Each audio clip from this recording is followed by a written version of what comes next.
Les nouveaux rapports de force. Aïe, la situation de l'Europe de l'Ouest. Après la guerre, la situation de l'Europe laisse à désirer, car elle se traduit par un effacement sur le plan économique et politique. Premièrement, l'effacement économique. Nous devons comprendre que l'économie de l'Europe s'effondre en 1945, sous le poids d'intenses combats meurtriers.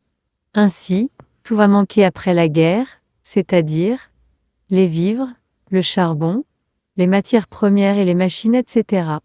De plus, les destructions industrielles vont entraîner la rareté des biens et désormais l'Europe va se retrouver sous la dépendance des États-Unis.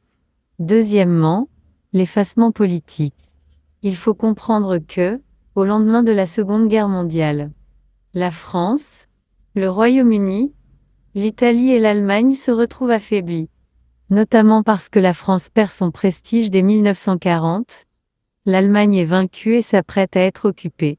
Soulignons également le fait que l'Italie ne profite pas de son changement d'alliance et que le Royaume-Uni perd des colonies suite à des mouvements indépendantistes dans les Indes britanniques. 2. L'exception de l'URSS. Après la guerre, l'Europe se retrouve affaiblie par l'effort du conflit. Cependant, l'URSS s'en sort plutôt bien grâce à son armée et à son idéologie. D'une part, l'aspect militaire. Effectivement, il faut dire qu'au sortir de la Seconde Guerre mondiale, l'URSS est la première puissance mondiale en termes d'effectifs avec une armée de plus de 11 millions de soldats.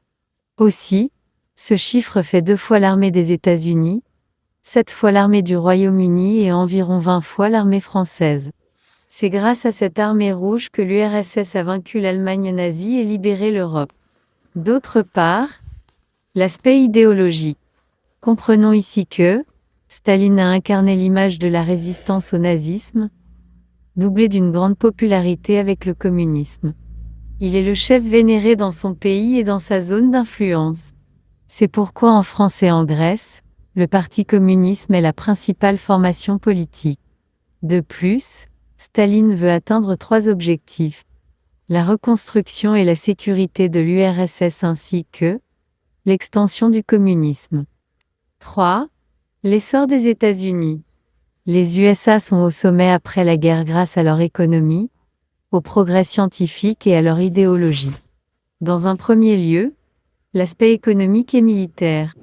Retenons par là le fait que les États-Unis ont une forte industrie, des capacités de transport maritime, le plus important stock d'or au monde, 2 tiers, une monnaie de réserve avec des banques et des échanges. Par conséquent, les USA incarnent l'idéologie capitaliste. À noter également qu'ils ont l'arme atomique et une armée moderne aux fortes capacités d'intervention. C'est pourquoi tous les pays d'Europe dépendent d'eux financièrement. Dans un second lieu, l'aspect scientifique et idéologique. En effet, les États-Unis sont au sommet de la recherche.